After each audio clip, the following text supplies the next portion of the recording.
Yeah, yet you at JPMorgan have a call on the 10-year Treasury yield of 3.5% to 4% over the next 12 months. How is it going to get there with these global dynamics? So the BOJ is one part of that equation. The other part is the ECB, and we know that the ECB is preparing to exit from QE. I think once that happens, we will start to see European rates moving up in sympathy.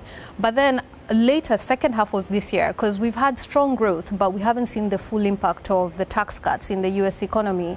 And we've just seen this morning, the market's also digesting the news on the Treasury issuance for the second half of the year, which is quite significant, second highest amount of issuance since 2008. So you'll have increased issuance by the US Treasury, you'll have less support coming through from the European Central Bank, and that should allow the US curve to gradually reprice higher.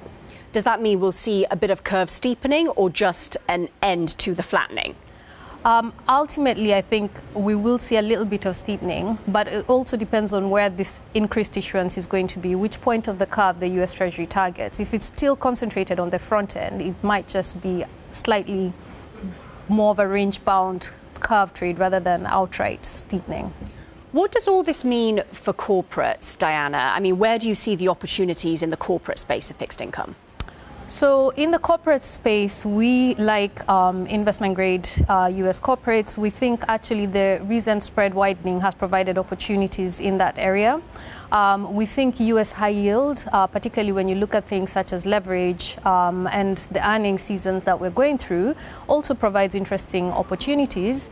Within the emerging market, we're also starting to see a lot of value has been created in some of our space, particularly when you look at some of the Latin American markets where some of the corporates there got hit, for example, in Argentina, just for being in the wrong postcode, whilst actually the underlying earnings look quite robust. So there's opportunities, but investors have to be selective. Yeah, you mentioned high yield.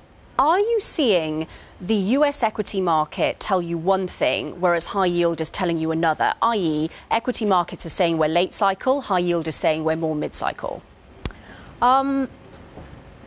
We look at it from what leverage levels are. Right. So depending on which market you're looking at, there are areas, perhaps in some sectors of the European market, where the balance sheet is not as robust as it could be. But within the US sector, the high yield area has been delevering. So that trend of delevering is intact. Whereas in investment grade US, I agree, perhaps that's where you start to see a bit more of the late cycle dynamics.